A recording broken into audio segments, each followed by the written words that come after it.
In 3 minutes and 43 seconds, malalaman mo kung bakit wala nang pwedeng mas bumilis kaysa sa speed of light.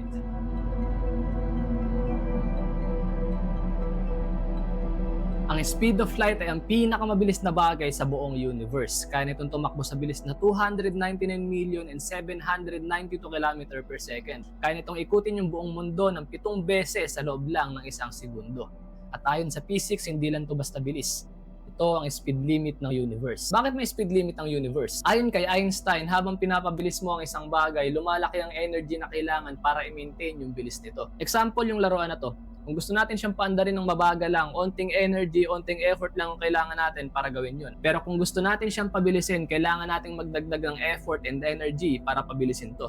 Habang mas bumibilis ka, bumabagal yung oras sa paligid mo at tinatawag to na time dilation. Example, kung may astronaut na nakasakay sa isang spaceship and yung spaceship na yun is tumatakbo sa speed of light, pwedeng yung 1 year sa kanya is equivalent na ng 10 years dito sa Earth. Kasi habang bumibilis ka, mas bumabagal yung oras sa paligid mo. Pwede rin totally huminto yung oras sa paligid mo once na umabot ka sa speed of light. So pag tumakbo ka ba ng sobrang bilis or sumakay ka sa isang eroplano na may 1,000 km per hour yung bilis, ibabagal na yung oras sa paligid mo? Ang sagot ay hindi.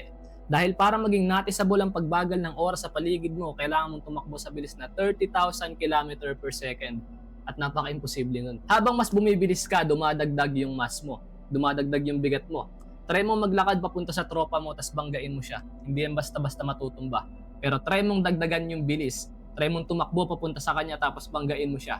Pag ginawa mo yon, ibig sabihin nun, masama kang tropa. Hindi, joke lang. Pag ginawa mo yon, may chance na matumba siya dahil mas bumigat ka dahil sa speed na dinagdag mo. Ibig sabihin, pag bumibilis ka, mas bumibigat ka. And the more na bumibigat ka, the more na kailangan mo ng energy para i-maintain yung bilis na gusto mo. Isa pang example ay yung mga modern car ngayon. Ang main source of energy nila ay gas. At onting gas lang yung kailangan mo kung gusto mong patakbuhin to ng mabagal. Pero kung gusto mong patakbuhin to ng mas mabilis, the more nakakain to ng mas madaming gas, which is yung main source of energy nito. So kung magkakaroon ba tayo ng infinite na supply ng energy na kayang itulak lahat ng kahit anong pinakamabibigat na bagay, ay kaya na nating maabot ang speed of light? Ang sagot ay hindi pa rin. Dahil ayon sa science, bago pa umabot sa speed of light ang isang bagay, magiging infinite na yung mass or bigat nito. At based sa law of physics, walang kahit anong pwedeng tumulak sa isang bagay na may infinite na bigat or mass. Kaya kahit infinite energy pa yung meron tayo, walang kwenta yan. So para mas maintindihan mo, kahit 1 gram lang yan, pag tumakbo yan near sa speed of light, magiging infinite yung bigat niyan. At again, walang kahit anong bagay ang kayang makapagpagalaw sa may infinite na bigat. Kaya imposibleng maging kasing bilis ng speed of light ang isang bagay na may mass. Dito na papasok ang sagot kung bakit wala nang pwedeng mas bumilis kesa sa light. Dahil lahat ng bagay sa universe ay may mass or bigat,